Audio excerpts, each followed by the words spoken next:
क्या रही? क्या चल रहा हाँ, है? हम लोग लोकसभा चुनाव लड़ने के लिए अपनी तैयारी जो है अभी सभी माननीय बहन जी की मीटिंग समाप्त होने के बाद सभी जितने वरिष्ठ पदाधिकारी हैं, जो मंडल प्रभारी हैं, सब लोग बैठे हुए हैं। बैठ के अपनी कार्य योजना जो बहन जी ने दिया है कि हमको बूथ लेवल पे, सेक्टर लेवल पे किस तरह से बैठकें आयोजित करना है, कैसे किसको जोड़ना है, सारे दिशा निर्देश मिले हैं कि हमको अकेले चुनाव लड़ना है तो इसके लिए हमारी क्या स्ट्रेटजी होगी।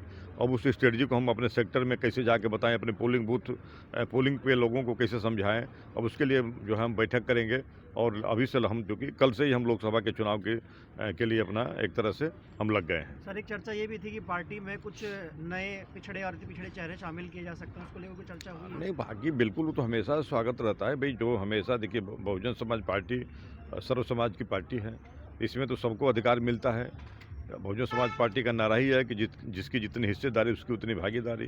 तो हमेशा जब भी सरकार में बहुजन समाज पार्टी रही है, इस नारे को सफल की है और हर चीज़ को मैंने बहुजन समाज पार्टी ले आकर के अपने 4 बार के कार्यकाल में बहन जी ने सब दिखाया भी है। और आज भी जनता गांव में इस बात को याद करती है कि बहन जी का शासनकाल कैसा रहा, कितना बेहतर था आम लोगों के लिए। तो ये सब लेकर के हम चुनाव में जा रहे हैं और फिर अकेले चुनाव लड़के अपनी मजबूती से अपना मजबूती सर, जिस प्रकार से गठबंधन की चर्चा हुई कल आरएलडी और सपा को लेकर, और जिसमें अखिलेश यादव ने कहा कि आरएलडी और सपा का गठबंधन हो चुका है, 7 सीटें दे दी गई हैं आरएलडी को, तो उसको लेकर आप क्या कहना चाहेंगे कि इतना बड़ा गठबंधन है? चर्चा सिर्फ 2 ही लोगों में हो रही, कांग्रेस जो है इस बात पर खामोश है। कांग्रेस की ओर से कोई नाम नहीं आ रहे हैं कि वहाँ से कौन चुनाव, कहाँ से कौन चुनाव अब आप लड़ेगा? चूँकि मीडिया के भाई लोग हैं, आप इसका अंदाज़ा लगाइए कि ये कैसा गठबंधन है। ये 2 लोग, ये गठबंधन ये लोग तो पूरे देश स्तर पे किए थे लोग, कि हमारा पूरे देश स्तर पे है, 18 पार्टी की 20 पार्टी मिला के किए थे। और ये 2 लोग मिल करके अपना सीट बांट लिए। तो अब अंदाज़ा लगाइए कि कौन गठबंधन चल रहा है, ये कैसा गठबंधन हो रहा है। उधर बिहार में आप देख ही रहे हैं क्या स्थिति बनी हुई है। तो आप ऐसे देखते जाइए, ये लोग कहते कुछ और हैं, इनके मन में कुछ और है। ये सब लोग इसी तरह एक एक करके सब बिखर जाएंगे। अभी और थोड़ा सा नज़दीक आने दीजिए, देखिएगा कोई सब ऐसे बिखर जाएंगे। अब गठबंधन की सीटों का बंटवारा तो सारे जब जो जितने उस गठबंधन में दल हैं, उन दल के सभी राष्ट्रीय अध्यक्ष बैठे होंगे या उनके द्वारा नामित लोग बैठेंगे, तब तो बंटवारा उसका कोई मतलब मान्य होगा। शिवपाल यादव ने कहा दौलत की बेटी फिर से। भाई देखिए, वो कुछ भी कर सकते हैं, स्वतंत्र हैं भाई। जवान तो हम लोग तो संस्कार वाले आदमी हैं।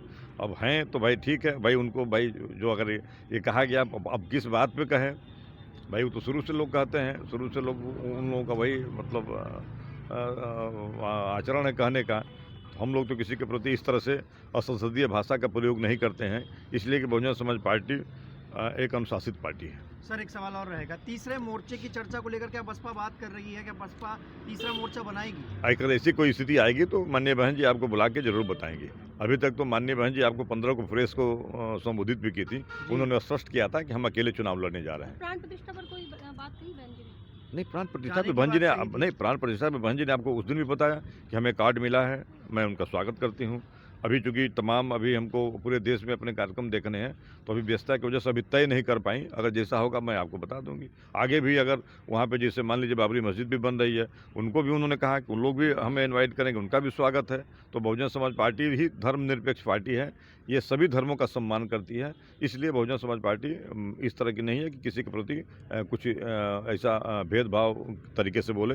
धर्मनिरपेक्ष पार्टी का मतलब होता है कि सभी धर्मों का सम्मान करना, वो बहुजन समाज पार्टी ही करती है। तौर पर देखा, ये रसड़ा के विधायक उमाशंकर जी थी, जिन्होंने साफ तौर पर स्पष्ट कर दिया कि अंदर क्या कुछ चीज़ें हुई। उन्होंने साफ तौर पर बता दिया कि बसपा सुप्रीमो ने अकेले चुनाव लड़ने को लेकर तमाम जो तैयारियां थी, उन तैयारियों को लेकर समीक्षा की है। तमाम जो पदाधिकारी थे उनको तमाम तरीके के कार्य जो है वो बांट दिए गए हैं और उसके बाद लगातार ये जो कार्यकर्ता जो यहाँ से जाएंगे वो अपनी अपनी सीट पर अपने अपने क्षेत्र में जो है अब बहन जी ने जो आज दिशा निर्देश दिए हैं, उन दिशा निर्देशों के आधार पर अपना कार्य संपन्न कर देंगे, कार्य शुरू कर देंगे। हालांकि बसपा ऐसा नहीं है कि वो आज पहली बार समीक्षा बैठक कर रही है। जब से आपने देखा होगा नगर निकाय का जो चुनाव हुआ, उस चुनाव के बाद बसपा सुप्रीमो ने एक बड़ी समीक्षा बैठक बनाई थी और वो शुरुआती दौर से तब से ही लगातार जो है बसपा अपनी समीक्षा बैठकें कर रही है। और इसी के हवाले से अगर देखा जाए, बसपा सुप्रीमो अपने जन्मदिन पर जब दिल्ली गई और दिल्ली में जिस तरीके से उन्होंने अभी हाल ही में आपने देखा होगा तमाम प्रदेशों की जो समीक्षा बैठकें की, और उसके बाद कल ही वो लखनऊ आती हैं और लखनऊ में आकर जिस तरीके से उन्होंने उत्तर प्रदेश और उत्तराखंड की एक बड़ी समीक्षा बैठक बुलाई थी और इस बैठक में तमाम जो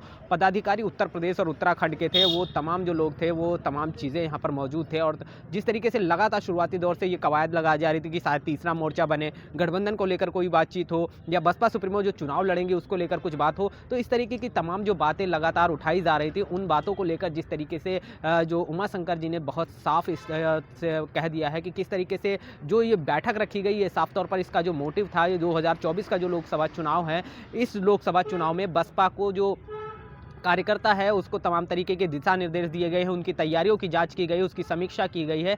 चुनाव को लेकर जब बातचीत की, जब हमारे पत्रकार साथी ने पूछा क्या बहन जी चुनाव लड़ सकते हैं, तो उन्होंने साफ तौर पर किया अभी इस तरीके की कोई बात निकलकर सामने नहीं आ रही है, लेकिन जैसे ही बात निकलकर सामने आएगी आपको बताया जाएगा।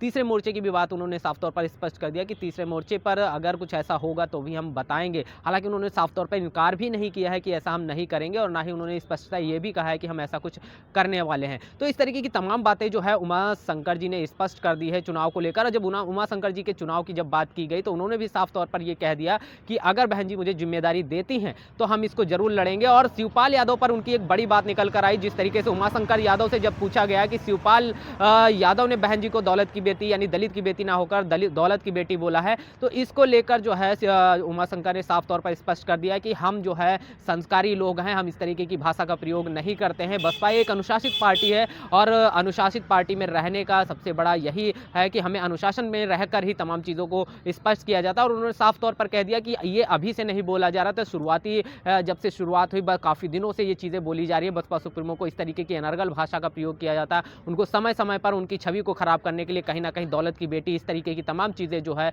वो कही जाती हैं। तो आपने देखा साफ तौर पर जिस तरीके से उमाशंकर यादव ने साफ तौर पर ये उमाशंकर जी ने साफ तौर पर ये स्पष्ट कर दिया है कि समाजवादी पार्टी जिस तरीके से उन्होंने उनके संस्कारों पर सवालिया निशान खड़े कर दिए हैं। उमाशंकर जी ने साफ तौर पर कहा कि हम हमारे परिवार या हमारी जो पार्टी है, जो हमारा ये पार्टी जो हमारा परिवार है, यहाँ संस्कारों की पाठशाला है और इस संस्कारों की पाठशाला में इस तरीके के संस्कार नहीं दिए जाते हैं कि किसी भी वरिष्ठ नेता पर के खिलाफ इस तरीके की अभद्र टिप्पणी का प्रयोग किया जाए। और उन्होंने साफ तौर पर कहा समय समय पर तमाम जो लोग हैं जो बसपा के खिलाफ नैरेटिव सेट करना चाहते हैं या उसके जो तमाम जो वोट पर एक जो है प्रभाव डालने के लिए कहीं ना कहीं उसके वोट को काटने के लिए कहीं ना कहीं उस वोट को अपनी तरफ मोड़ने के लिए या उसके अंदर ये चीज़ पैदा करने के लिए कि बसपा सिर्फ पैसों को लेकर ये चीज़ें डालने के लिए कहीं ना कहीं इस तरीके की तमाम जो चीज़ें हैं वो लगातार समय समय पर दी जाती रही हैं। और इसी को लेकर उमाशंकर जी ने साफ तौर पर स्पष्ट कर दिया है कि ये हमारे अंदर इस तरीके के संस्कार नहीं है, ना ही हमारी पार्टी में इस तरीके के कोई संस्कार है। हमारी पार्टी एक अनुशासित पार्टी है और हम इस तरीके की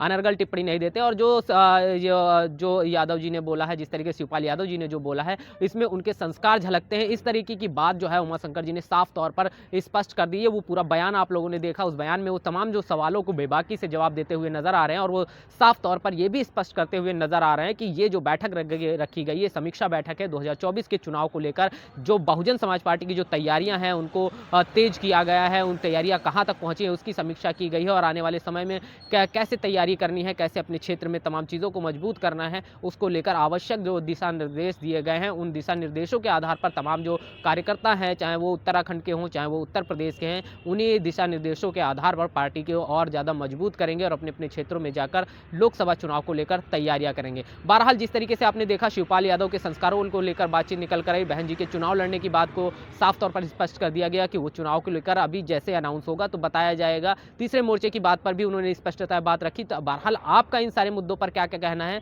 समाजवादी पार्टी की तरफ से जो बयान दिया गया और उसका जवाब जिस तरीके से उमाशंकर जी ने दिया, उस पर आपका क्या कुछ कहना है? कमेंट बॉक्स में अपनी प्रतिक्रिया जरूर दीजिएगा। बने रहिएगा जनपद के साथ। तब तक के लिए जय भीम, जय भारत।